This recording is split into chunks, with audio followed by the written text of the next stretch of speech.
Welcome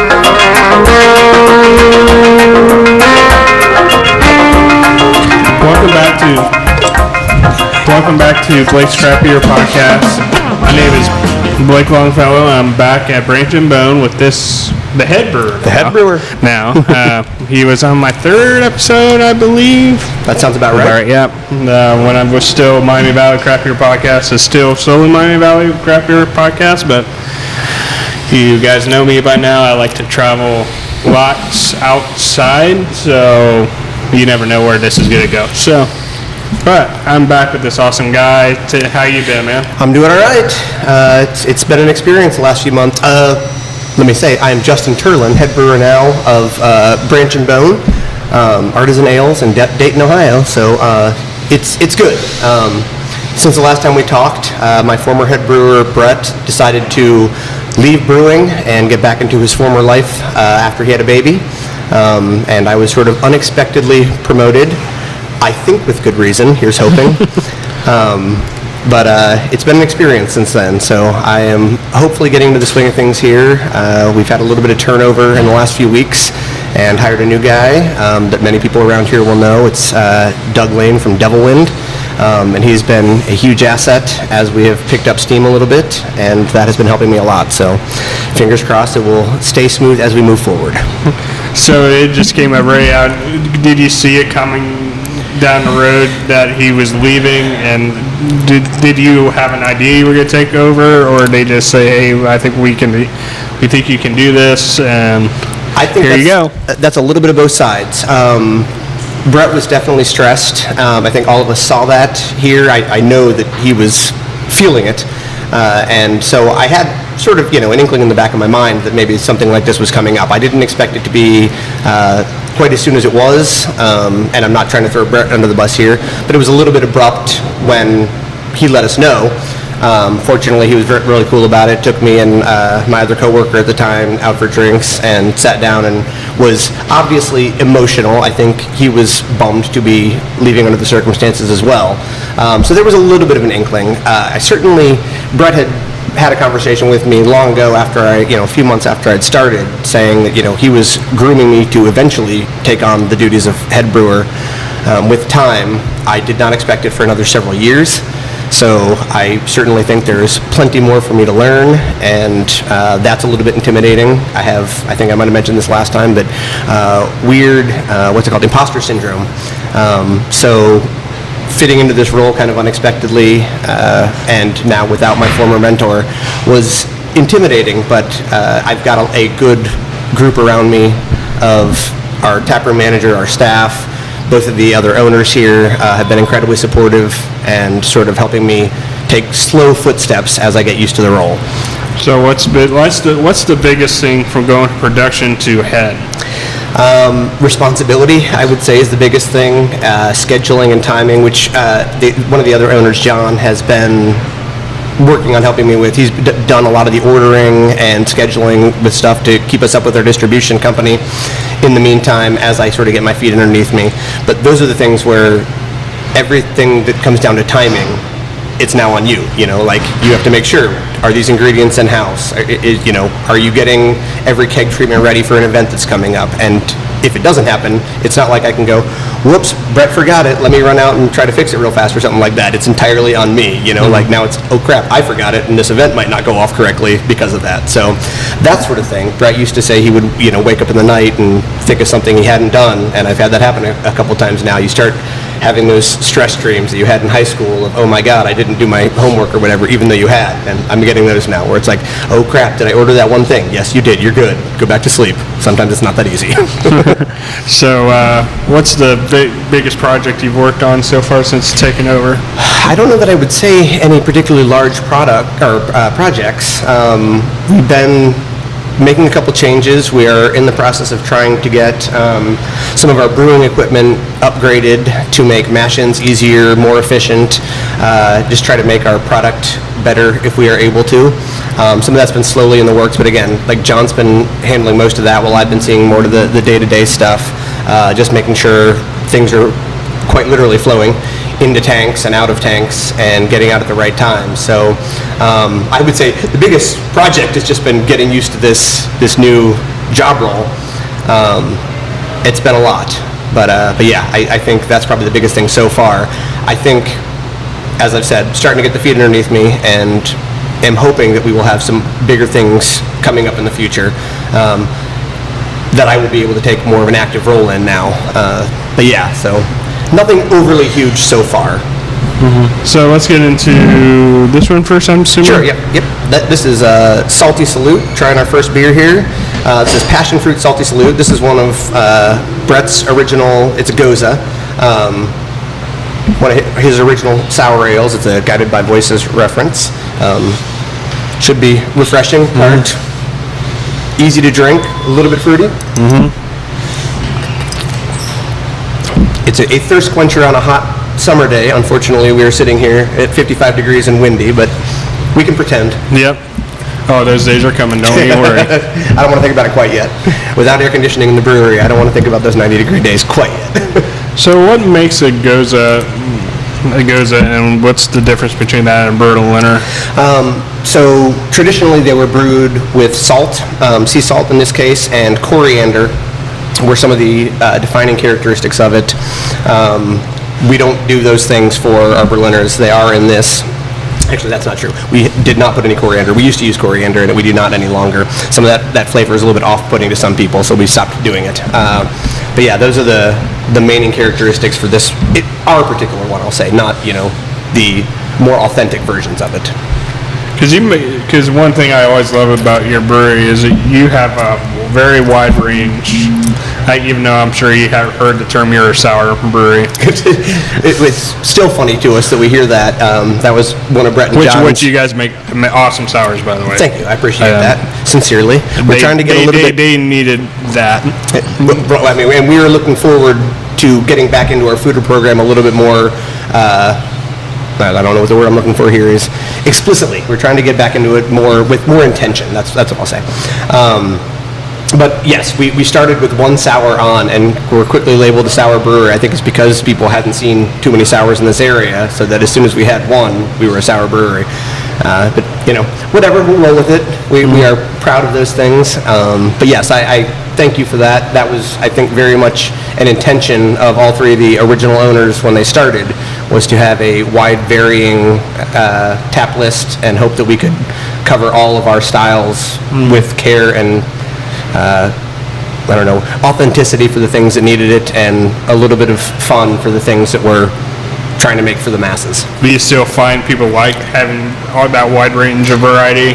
I definitely feel like that is the case. We have people, the ale trail is big in this area, and I think it's always good when someone can walk in the door, if they're a beer lover at least, come in the door and find something they can enjoy, whether that is, as you frequently hear in the industry, what's your most like Bud Light? We used to joke, and it's kind of condescending, but we used to go, hey, we got a water tap over there. But in trying to keep people, who aren't as experienced with craft beer, possibly stepping through the door, we, hope that they will come back and try something other than just our easiest drinking lagers if they keep coming back. So yeah, it is always good, I think, to have a varying tap list.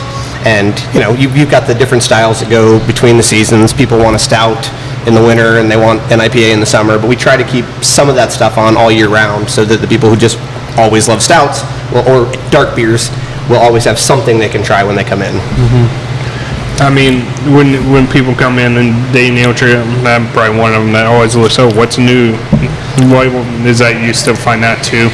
Absolutely. I think that is one of the biggest things that you've seen in craft beer recently, is that more places have tried to have turnover on their tap list. They don't want to just have the same 8 things on all the time. And, far be it from me to critique those that do. If you do something great and you want to keep it on, have your mainstays.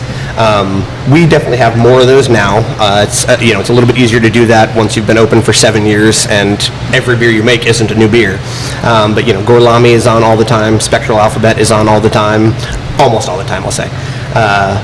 But yes, I know that when we post a new beers on, or something that hasn't been around for 6 months, that we're going to see an uptick in the traffic coming to the door because people want to try something new.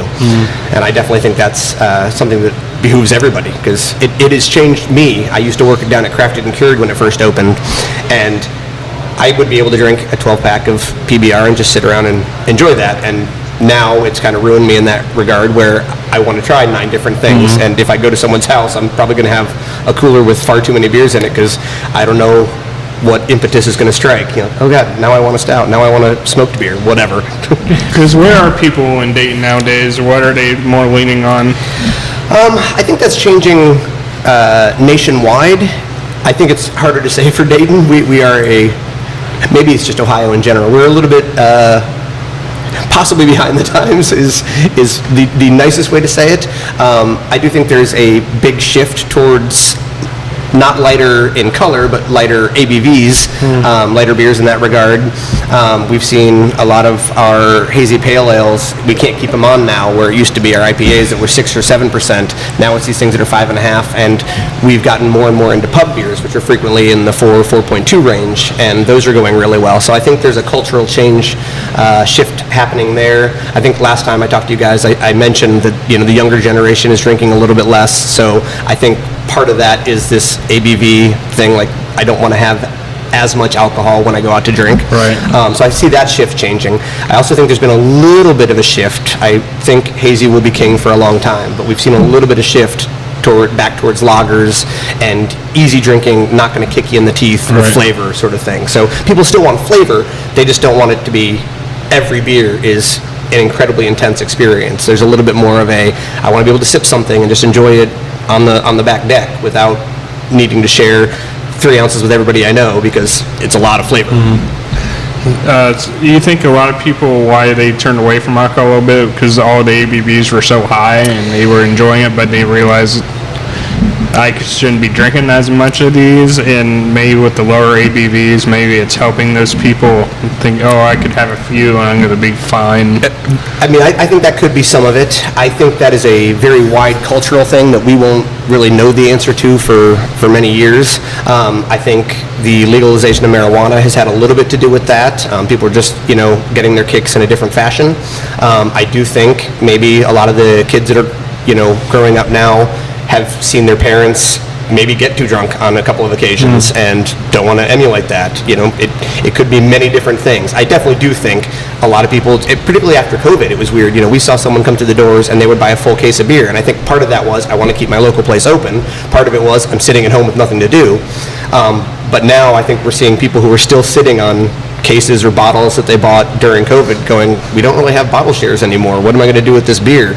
So, which is sad. I mean, yes, it is kind of a bummer. Bottle shares. And in festivals have dropped off a lot too. I think you're seeing a little bit of an uptick as people trying new things. One of my favorite festivals is coming up in a few days down in Atlanta, Georgia, called Little Beer, and it is huge because it's all lower ABV beers, and people can enjoy many different things without getting blackout, which is great.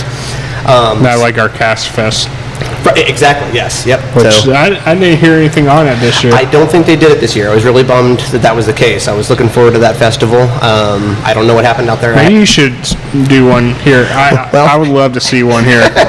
Funny you mentioned that. We haven't put up our graphic yet, but we're actually we're calling it the Freakin' Firkin' Fest. I don't know when this is going to air, but it's currently probably in 2 weeks. Okay, so it will have already happened. But it's currently March 19th, and about a week and a half from now, we're calling it Freakin' Firkin' Fest, where we will have a number of different casks available. So if you're listening to this, I hope you came out.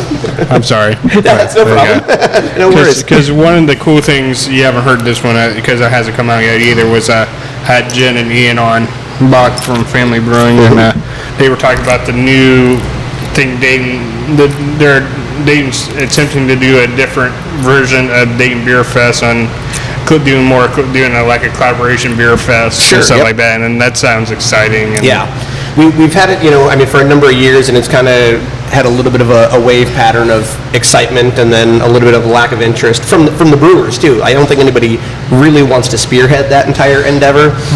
It's a lot to take on, so I think everybody's sort of trying to do their part to make it a thing, and it's obviously great to celebrate Dayton beer, Miami Valley craft beer. So it's a lot, but I think we're we're on that upswing again where we're going to try to get a bunch of different events, and it's just a fun way to get people in the tap rooms. Try a beer we all made together. So, All right. So dimmer, is this what the? No, I think the next one for us is possibly New Energy. Nope, wait, I can't tell. Yep, that's what it is. It's New Energy, our double West Coast IPA. I think maybe that's dimmer right there. So. Okay. Yeah, double West Coast. Again, that's another one of those slight shifts. For the longest time, I can't remember what our first West Coast IPA was, but hazy, again, I hate to say it over and over again, but hazy has been king for so long. There was a sort of shift away from West Coast IPAs, and I don't know exactly when it was. A couple of years ago, Brett was sort of mentioning, I kind of miss these beers, and I'd like to have one on tap more often, and we just saw a good response to, hey, this is a little bit more bitter and not just straight haze. So it sounds like I dislike hazy beers. We brew a lot of them, but it is fun to do something that is clear beer. So, and I like these doubles. Clear beer is okay. Well, thank you. Yes, clear beer is good. Unless it's a dark stout. Right, yeah. If you're dark stout, you can see through it. You probably did something probably didn't brew it right. maybe. But yeah, so sort of in the opposite direction of those pub ales and low ABV lagers, we like to do a double every now and again, and I hope that there's a balance between the bitterness of those more traditional American-style hops and the malt character comes through. So I think it's a really good recipe, so I like it a lot. I do too. Thank you. It's cool to see. It seems like West Coast is ticking up, and I see another trend that black IPAs is another trend that's starting to rise slowly. I think it'd be funny to call that a trend. I definitely think there's probably an uptick in it. I don't know if we'd go so far as to call it a trend yet, but I have seen more. No, especially in our area. Right. They're like the Heavier and Air had one that was amazing. Sure. Halemac's been doing those for a long while. Yep. Yeah, and it's that's cool to see fun. different styles of IPAs than just hazy this, hazy that, because I feel like hazy, there's so much more you can really do to it. Absolutely, and every hype brewery you've heard of is, I would say, 95% Which I love all the of hype them. breweries. Yeah, for sure. I mean, I love them all. I mean, would that we were one. I would love to have that kind of attention. But yeah, I think most of the ones that you see are known because they're hazy breweries, and they also make very good other styles of beer, but they're known for their hazies. Yeah. So I like the fact that beer is as broad as it is, and that there is so much to enjoy across the spectrum. Right. So because I was talking to Nick Tarney about this. So where does most of your grains come from? I'm curious. Sort of depends on what you mean by that. If you mean we were talking about Canada and stuff like that. So yes, I mean you're getting into it. Yes, a lot of American malt comes from Canada. I mean there are a lot of craft maltsters around. I think I might have talked about Caleb at Sugar Creek Malt last time we talked. So there are a lot of really great craft maltsters that malt in America and grow in America.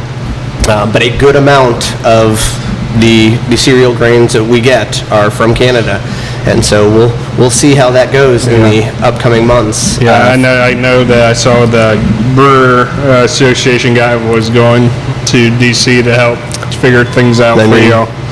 We got to hope some people will put some voices in ears and maybe let some common sense reign on some of the trade war stuff that's happening right now, because it's going to hurt a lot of people, and and we're not even talking about aluminum yet. Right. Yes. Yeah. So does America make aluminum cans, or? I'm not. I have no idea what the full process is. I'm sure we do have some manufacturers of aluminum and steel and all that stuff.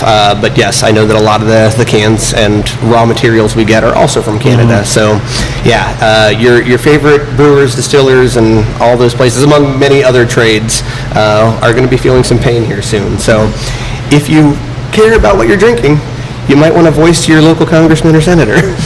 Right, because I feel like we've come way too far for all this. It feels like you guys should never have a break. I'm sure it was before 2020, but it seems like 2020 COVID hit, then 2021 where we were still dealing with COVID here and there. Behind it, Then everything after COVID, just like you guys just can't. I don't think I'm saying anything groundbreaking here when I say that small businesses, it feels like you are almost constantly fighting a new problem. And yes, we've been open roughly just a little over a year and a half when COVID hit. And so we've now had, I would say, since COVID more or less died off, I realize it's still very prevalent. But since it sort of died off, we've had a couple more normal years, and now we're hitting this new administration and all the wrenches they're throwing into things. Whether they turn out for the best or the worst, we have yet to see. But certainly for now, it's unpredictable, and that's a challenge. One thing I love about craft beer is you guys are for the most part, I mean, are resilient to a T. I certainly hope so. Like I am, it would be nice if we didn't have to be resilient. I mean, I look back in the early '90s when Anheuser was trying to kill us all off, and they failed. Right. Yep. So, I think there is power in the numbers. So, I mean, it is possible that craft beer in general, I think, will survive for many, many years. The number of breweries we currently have and your local favorite, whether that is us or anybody else in the area or wherever you may live, that might not be the case. So please continue to support your local craft brewers. Yes, because when you look in Dayton, and I might get my numbers wrong, 7, and we're talking downtown Dayton. Downtown, that's probably right. Oh, yeah. You see you guys all pretty much in different locations in Dayton, which I think is cool. I mean, certainly several of us centered around downtown. The Little Fish has been the newest one, which that's been awesome for Dayton as well. Yeah. Where do you see Dayton at in their craft beer? I know we've lost 2. Yep. So far. It is just hard to say. I mean, no offense, you were asking me very large questions that I am not nearly intelligent enough to know the answers to. I have my inklings. I think you're very smart. Well, I appreciate it. Thank you. You flatter me. I don't know where Dayton is as a whole. We are certainly a less populated downtown than a lot of other cities, and the 3 Cs in Ohio in particular. I always think about Asheville and how they're not particularly large, but because it's such a big tourist area, they have far larger breweries and far more breweries, and every time I've been in any of them, Hurricane Helene notwithstanding, they're packed with people, So I wish Dayton had a little bit more tourism. We are currently talking right around the start of the NCAA tournament, and that's brought in a few people for us. But I wish we had a little bit more sustained tourism. Obviously, it is Dayton, Ohio. So you sort of deal with what you have at that point. So I think it is hard to sustain. But I think Dayton has some great breweries in downtown Dayton. I definitely agree with that. I think, and I also think we have all gotten better over the last few years. That is also great when you go to places that, I'm not going to name any names, that you might not have loved the first time, and you've seen places sort of rise, so you hope that everyone's getting better at their craft. I certainly hope that I am always getting better at this. So it is hard when you care as much as we do, and you're trying to make a great product, and the people don't come in the door. So fingers crossed. Right. So let's get into Morning Candle here. Yes. This is one of our sort of our flagship adjuncted stout is the Black Candle series, and this is Morning Candle. This is a maple coffee infused version of it. That's good. So it's sort of a little bit of a take on KBS or those other familiar favorites. Just a solid 12%er with coffee and maple and lots of flavor. I see maple as something that this past winter that maple has come back, and maple has been in a lot of different things, and it's amazing how much I love them. I certainly agree. I know my wife agrees with you as well. I'm going to throw her under the bus in a hilarious fashion right here. My wife loves maple syrup so much that she not only carries a small personal thing of maple syrup when she goes places, because if they don't have real maple syrup, she's just livid. But she will also, don't kill me, Anna, lick her plate clean sometimes after we have pancakes. So I'm not going to tell her to listen to this. I've done it too. So when you're, because I forget who asked it. So when you're using maple, how powerful is maple when you put it into a beer? It depends a lot on the style. Most of the time you're going to see it's probably going to be in stout. In this case, it is literally maple coffee. We didn't use real maple syrup in this. It was maple flavored coffee. But we have used real maple in some of our bigger stouts, and there's different grades of maple syrup, like many other things, and grade B, I think, which is still a very good syrup, it's more robust. It is far more flavorful, and I find that when we use that, it works a little bit better. It can be kind of powerful, but it just depends on the messy beer. too, isn't it? Yeah, it certainly can be, yes. Anytime we use honey or maple, we try to warm up the product first because it can be very sticky and hard to get out of whatever container it's in. But yeah, it can be a fun brew day when you're emptying honey into something or maple into something. So it also depends on how you use it. Some people use maple pre-fermentation, and then you just get some of those lighter characteristics. If you're putting it into something and you want the flavor to still be there as maple syrup, you might have to pasteurize it or something like that that still allows that actual maple to be in there without the sugars causing re-fermentation. Because you have a lot of amazing stouts. What are some of your favorite ones you love doing each year? Each year I'd say our biggest one is Feral Dawn, which again is one of Brett's early recipes. In fact, I think we opened with Feral Dawn on tap, so it is our anniversary stout. And I've actually had a couple people tell me, like, you guys release a stout in June? It's like, yeah, it's our anniversary stout. It's a tradition at this point. So that one's always fun because we can do the barrel-aged version as is, which, is quote-unquote the pure version. And then we can mess with a bunch of different adjuncts too. We did meadow foam honey this past time, speaking of honey, and that honey is so unique. And Brett, I'm not even actually sure where Brett found that, but he went to the Honey Summit right after Branch opened. And when we used that, the flavor was so unique and very marshmallowy, and it was absolutely delicious. So I think that one turned out really well. As far as other ones, actually, one of my favorite ones that we've not done in many, many years, like we've been open for decades, is 39 by Design. You're 3 years out from that. Yeah. But we did 39 by Design, which is a boiled peanut stout. So we actually put 150 pounds of peanuts into the kettle. And so I'm looking to get that back on the schedule for later this year, early 2026. It was great. Just had a can that one of our friends had stored forever, and it was surprisingly good. I think probably 4.5 years later. So I'd like to do that one again. That was a fun beer, and the yield's a little bit lower with that 150 pounds of peanuts taking up space, but the beer was good. This might be obvious. Does a bottle and a can have different lifespans, or are all of them about the same? Again, that might just depend on beer. I have found that there are certain, like if you have a lighter beer in a glass container, sometimes you can get this metallic-y flavor. I don't know if that's from the cap or from the glass itself.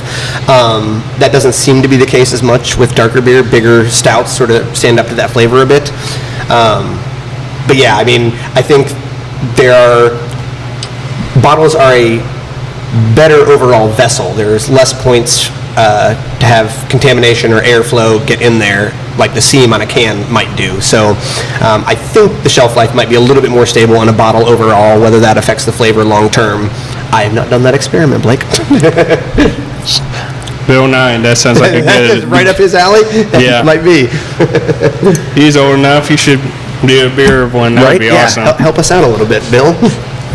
The full day of Bill and I just brewing all day and showing you the science of it. And I would watch that show. I have to believe Mr. Wizard is probably gone at this point, but have the two of them do it together in the afterlife, I guess. Right. So let's get into this one.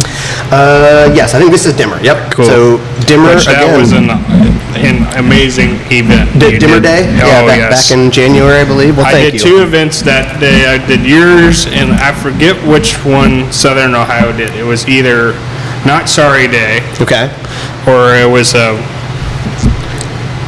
like winter thing. Themed event. Yeah, okay. They were both very heavy beers they released that day. All right. But shout out to Southern. I had my parents with me, so I was going, because there's a lot of breweries I love, but every time I go out to Southern Ohio, it's like you have a good day. Yes. Yeah, that's what we brewers want to hear. Yeah. That you're enjoying our spot. So shout out to you guys down at Southern Ohio. Yeah. But so talk to me about Denver, and was that an Brett's? Of course, yep. Yeah. Oddly, outside of the last one we're going to try here, I shouldn't say oddly. I've only been doing this as the head brewer for a few months, but we've got all Brett's recipes here except for the last one. Yes, Dimmer was, I think, again, might have been on our first week open there. And it is just a coffee golden ale, which seems to be very popular in Ohio. I know that Wolf's Ridge wins awards for Daybreak all the time.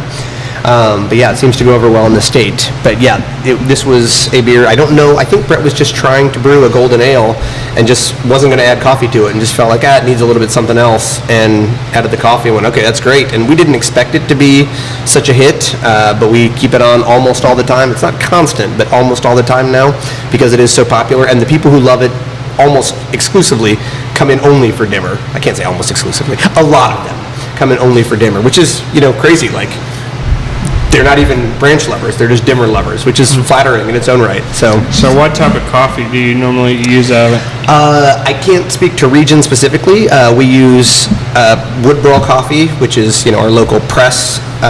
Woodborough is a roastery for press, and Brett Barker is their roaster and owner, one of the owners at Press, he and his wife. And I have always felt that he is the best roaster locally that I'm aware of, and maybe even wider than that, but I love their coffee.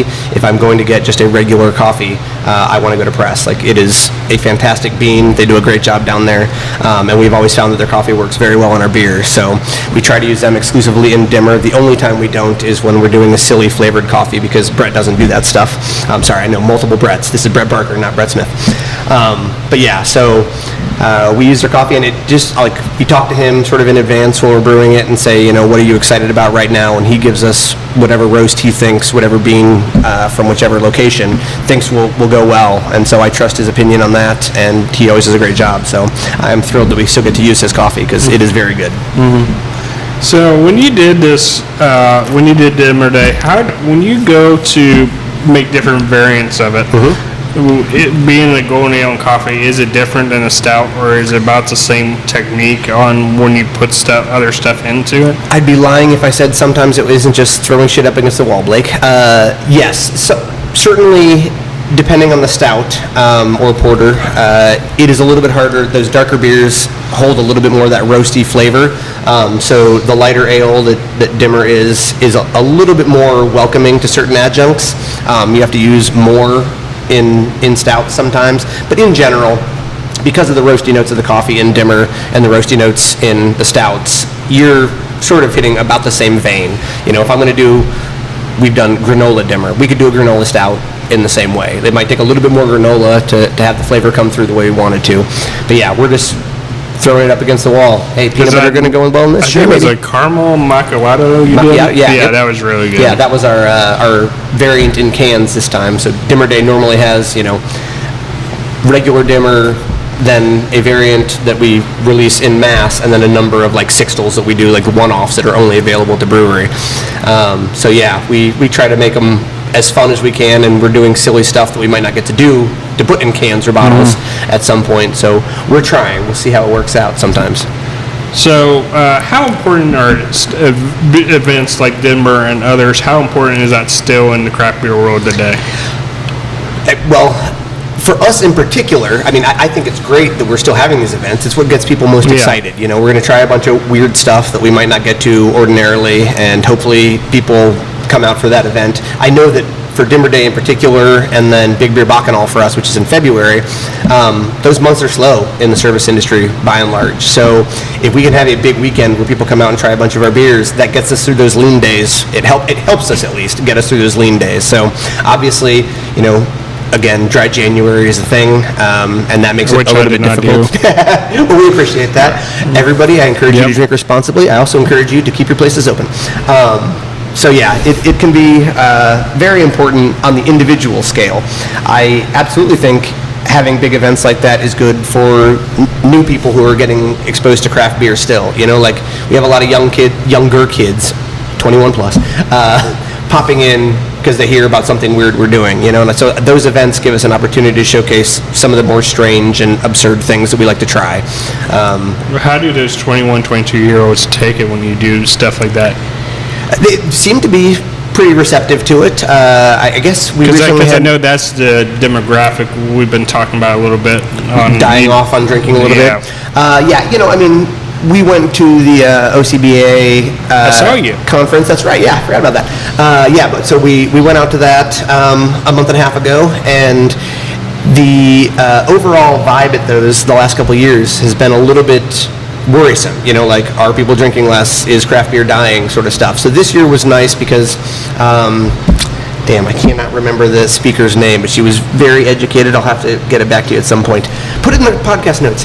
But she was saying, like, that if you look at trends over time, there are these little dips and rises, but overall we've stayed mostly steady. It's not to say that this isn't an anomaly and things could continue to die off a little bit. But that, there was little die-offs here and there in the 90s and the 80s, and drinkers come back. Whether that is for the better or worse for society, I don't know, but I hope it's for the best. I hope you guys like coming down and I firmly believe there is a way to drink responsibly without overdoing. Well, of course, yes. I mean, I think that's true of any vice ever. You can veer into dangerous territory. Maybe my parents raised me right when it came to drinking, because I'll be the first to admit, when I did my DARE thing back in when I was a fifth grader, I promised everything but drinking, and everyone looked at me funny. I said, my parents do it all the time, and you're not doing anything stupid. Right? Yeah. Yep.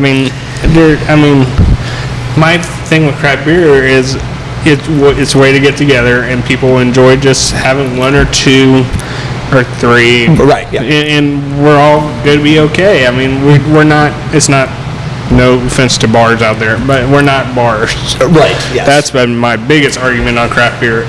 When you go to a craft brewery, they are not, even though they might have different things done now. Yeah, hard alcohol, I should say. Which none of them probably wanted to do that in the first place, right. But you guys got to do what you got to do. It feels like a necessity at times, and we still don't have that. We have become a wine and meadery and cidery as well. I should say we are Dayton's only winery, as far as I'm aware. Sorry, I'm not trying to interrupt you, but a couple years ago, you guys had a thing on opening a second one for the wine and meadery. Is that still going today? Or? COVID changed a lot of that stuff. Okay. I don't think that is in the plans right now. I don't think I'm speaking out of turn when I say that we have explored the options of another tap room. That is not in the works as of yet. But I don't know where that will go. Again, COVID kind of messed with our trajectories a little bit. So we would like to do that sort of stuff. But in the meantime, it just allows us to have different options. Different options on hand for those people who come in and don't necessarily want to drink a beer or just want to try our wine just to see what it's like. 1 second, because we were talking about the kids being receptive, and I had a place I wanted to go with that.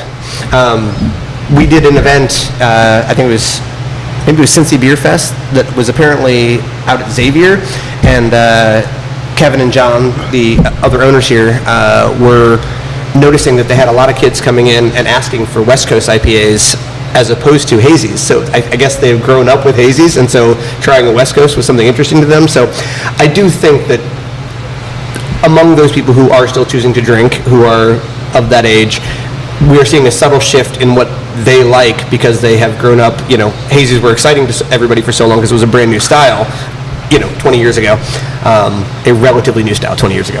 But now we're seeing them go towards other styles, which I thought was kind of interesting. So, sorry, go ahead. No, you're good. I mean, that's a cool thing happening, because, I think one thing on West Coast was, one of the biggest things is they got so bitter. Right. At one point, that the breweries were just trying to crank out as bitter as they could, and probably turned a lot of people away from it. 1,000 IBUs, and we've 9-time hopped it and whatever. But I mean, I am one of those people who's guilty of that. I loved that. I loved that bitterness. It was a weird thing, and particularly because when I started drinking, I mean, truly, I was late to the game. But when I was like 23 or 24, that was my favorite thing in the world, was the more bitter, the better. And I think I aged out of that a little bit, but I do still enjoy that bitterness every now and again. I mean, one of my favorite ones Matt Tree does is the piney tree thingies. Because it's so bitter, but it has that pine in it. And so it's like, that's what you're aiming for when you use those style of hops, those American style. It was like just refreshing. Right. Yep, it's just a different style, so you get that different flavor profile. It's great. So is there a certain style you really would want to do? I had someone just ask me this yesterday, sitting at the bar. Something we have not done yet that I'm very much looking forward to is a dunkel. It's a simple... That'd be great for October. That's the goal. We're going to brew it for Oktoberfest. So, I don't want to say simple like it's easy. there's all that science is involved in any beer you make, but it is a relatively, underappreciated style, and we're buddies with the guys at Derive in Columbus, and Pete was talking to me about doing a Dunkel at some point, and we were talking about having it on for Oktoberfest, so I think we're going to try to make that happen this year. We're going to do a rye Dunkel, and I'm very, very excited about that. Outside of that, I've just become such an appreciator of pub ales. It just, those easy drinking but still malty, flavorful, sometimes hoppy but not in your face hoppy styles. I love them to death. My first full recipe here, and I think last time you were here we talked about the fact that had I done too many recipes, and I hadn't, because I was, I came up under Brett, and so Brett's beers were my beers. So the first official beer I did as a recipe was, we called it, I think, an English session ale, because a lot of Americans see the word bitter, best bitter, extra special bitter, and think the bitterness of the hops we were just talking about, not the style of beer. So, I love that. I'm starting to learn I like ESBs. They're among my favorite style. Milds and bitters in those ways. I love them to death. And I will, give some shout outs, because a number of our beers did very well in the Untapped Awards recently, but some of our lagers and pub ales did well, and I was thrilled by that. Again, many of them Brett's recipes, one of mine, which I was very, very pleased with. But yeah, how do you take Untapped though? Is Untapped the same as it was, or has it gotten better or worse? Or? Yeah. That's a sticky subject. I like sticky. Yeah. Gross.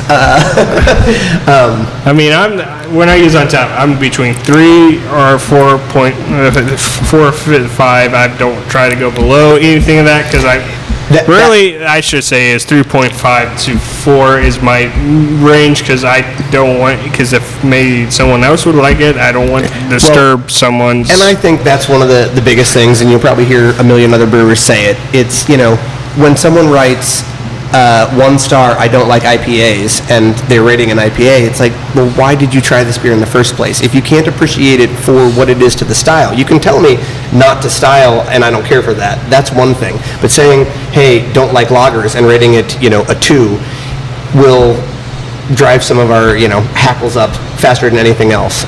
So Untapped is an incredibly powerful tool. I appreciate what it has done for craft beer. It has certainly helped us when people check star ratings and they see that we are very high. They tend to pop in when they're in from out of town. So in that regard, it's super helpful. I try to take it all with a grain of salt.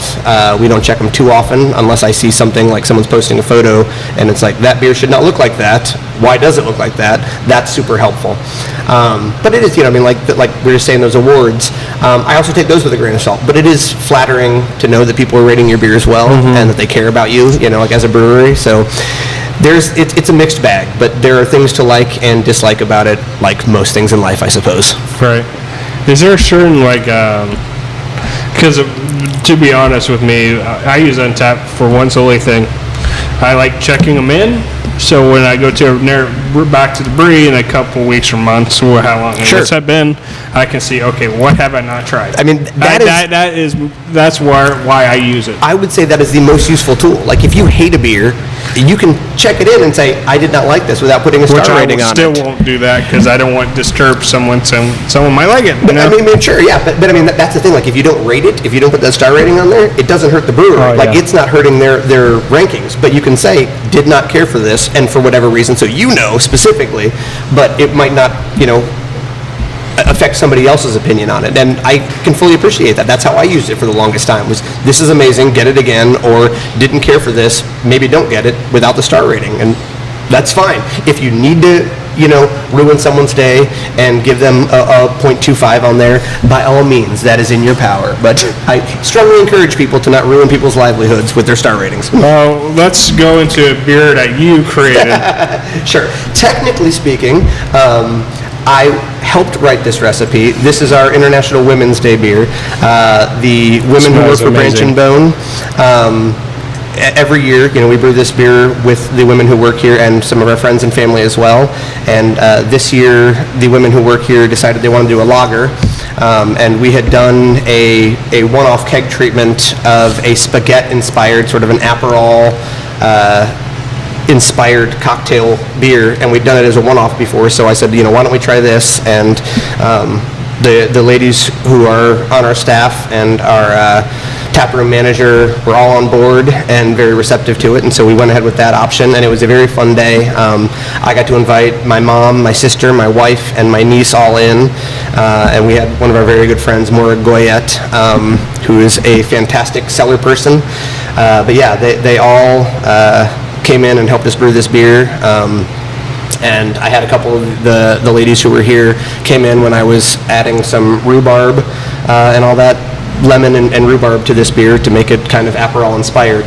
But yeah, it's just a unique, again, sort of one-off thing that I don't think it's going to be a flagship or anything like that, but it was a fun thing to try, and I really like the way it turned out. And I think, the ladies did a great job with brainstorming with me, and I am thrilled with the way this beer is.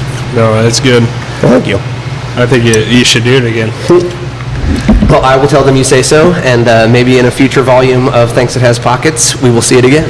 Yeah, because it's just, I do. If you told me you never told me this was a lager, it doesn't taste like a lager at all. It has, it's very shandy-esque with having that lemon and rhubarb in there. It's a little bit floral, a little bit perfumey, which sometimes I would say are not overly exciting terms for a lager. In this particular case, I think it works well, and again, I think it'll be a great beer in this 2 or 3 months. Spring or summer. That was exactly where I was going. Because yeah, I like it a lot. I'll have 1 or 2 shandies when Sure. the summer shandy.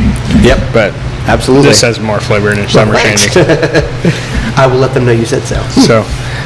So becoming the head brewer, how do you try to keep? Obviously, things are going to be a little different with you, but how do you keep things the same similar at Branch and Bone, but also put your own twist on things? I'm figuring that out as we go. I will say, in years, ask you how. So where is that at? I am not sure yet. We'll see. I think the luckiest thing that happened to me as far as becoming a brewer was getting to learn under Brett. I respect the hell out of him, both as a person and as a brewer. And the artistry involved with brewing is something I may never be able to mimic. Something that he had that we'll see if I find. Maybe I have, maybe not. I don't know. I think you're doing fine, man. Well, thank you. I appreciate that. But there is so much science in it, and that's stuff that you can read in a book and study. The artistry part of it, not so much. So I am lucky in that I had, whatever it was, 3.5, 4 years of his tutelage to figure some of that stuff out. So I think because I was totally green at this, I was totally new when I started working for Brett, that's in me. It's the only way I know how to brew. So I am very pleased that I had him to study from, because it's the only way I know how to do this. So I think his legacy will be there through me as long as I am here. The putting my stamp on it sort of thing, Brett and I have wildly different personalities. I think anybody who's met the two of us would say that. So I think some of my personality is going to come through with this stuff, whether I want it to or not. So we'll see how that part of it goes. I am hopeful that it is received positively, but that's the other part. I don't know how to be anybody other than me. So while I learn from Brett, I am going to be myself, and some of that stuff's going to come through whether I want it to or not.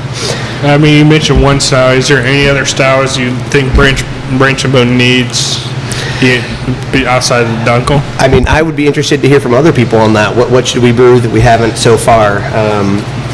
We had, which you've done a lot, so that's well, that is fair. But there are so many ancient styles. Dogfish Head was very well known for trying those weird ancient styles of chewing up corn and spitting it into stuff and that sort of thing. So I don't know that we're going to get that adventurous, but there are certainly a number of styles that we haven't explored deeply, or we've brewed one time or something like that. It is a question we get all the time: is do you have a wheat beer? Do you have a hef?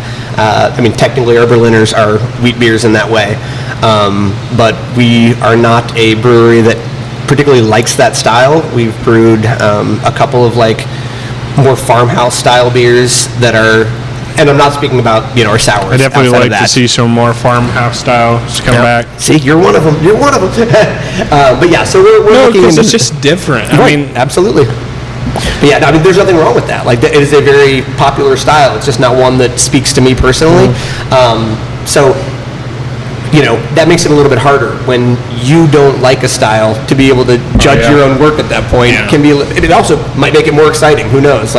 Try it and go. It might give me a new appreciation. I should say that. Because both Rhinegeist, but also Yellow Springs gave me this farmhouse style thing that it's like they take so much off the yeast and they reuse it, and it just turns into something.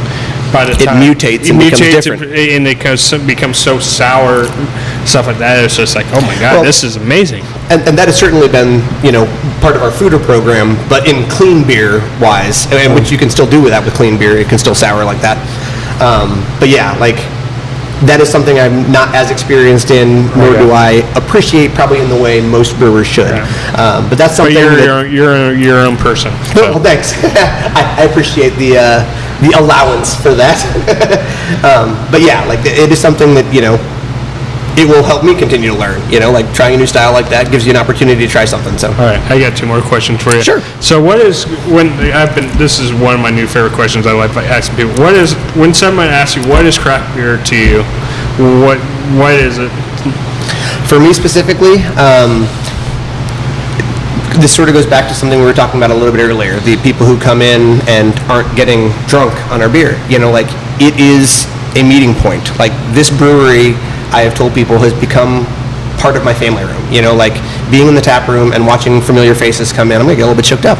Didn't expect you to make me cry today, Blake. You're the first one that's cried. So. Not yet. I haven't yet. But yes, it is. I mean, that is what craft beer. It is. It's a hobby. It's anything you do to connect with people, and certainly it is also my livelihood, and it has become part of my family in that regard as well. But yes, like I love this building, as silly as that might sound. I love sitting out in that tap room and watching new faces come in too, so please come in. But yeah, like my favorite part of that is the community we've fostered, and that's true, if you get invited to a festival like we were talking about, Cask Fest out in St. Louis at Second Shift. That's where you and I met. Yep, 100%. Yep, and I'm pleased we did. Which I never dreamed I was going to meet anyone out of Dayton. Right, yeah, and Almatic was there as well, yeah. So yeah, we were both out there. But yeah, that is my favorite thing in the world, is to get to make something, see it through from beginning to end, having it come from, that grain and water and hops and all those billions and billions of little microbes that turn wort into beer. That is exciting in and of itself, but it doesn't mean anything until someone puts it to their lips and goes, damn, that's good. That's exciting. And I get a thrill out of that every single time. So, and then on top of that, you sit down to dinner with someone and get to go, yeah, I made that, and it's fun that we're sitting here sharing a memory over this thing, so that's pretty cool. Okay, I come up with a narrow question before the last one. Okay. But since you become a head brewer and you're walking through a grocery store now, has it hit you yet? Do you walk by like the beer aisle and you see your beers just sitting there? Has that registered you? Oh my God, I made this and it's sitting right here. I would say that was true before I accepted the title change here. Seeing something that Brett came up with and that I helped brew thrilled me. It's truly the reason I started working here full time. Like when I left banking and I came in, whatever it was, that Christmas break, and helped Brett just grain in. When we served that beer on draft 3.5 weeks later, and I had that swell of pride that, I helped create this thing. And so yes, seeing that on the shelf, whether that was 3 years ago before I moved up or in the last 3 weeks, it's still a thrill. Just, and I am a little bit too open about it. Like, I am the asshole who will walk up and be like, I made that, which I probably shouldn't be. But I try not to as much anymore. Act like you've been there, Justin. Does that help people buy it? Who knows? But I get excited seeing it there, and so I'm like, hey, man. I mean, if it helps, it can't hurt. That's also fair. I wish it wasn't in me that way. I need to act like I've been here more. But yes, it is still a thrill to me day in and day out. And so whether that makes me like them or not, I'm not sure. But it is a weakness. Yeah. So where do you see let's say we talk about in a year or so, what are you hoping happens this year? I know you're still learning things and stuff like that. I would like us still to be open. I don't think we're in any imminent danger of that. I've been making a big deal about it. I think Dayton would mourn. That is, again, the little bit of existential dread over changing trends overall, not us specifically. But certainly, I hope we're still open. I hope to have come up with a couple more original recipes, and that they are reasonably well received. I know not everything's for everybody. And we'll see. Like, truly, it is very, very early on in my tenure here to know how things will change in the next little while. But yes, I would very much like to continue growing in this role, and collaboration days are an incredible thing to me, and getting to meet new brewers and see what they're passionate about and learn from them is something that I like to do. So I would like to see more of those happen for me in the near future. But I think things have gone fairly well so far, and having my feet a little bit further underneath me, in a year from now, we'll see. Well, I thank you so much for your time and stuff like that, and thank you so much for coming on.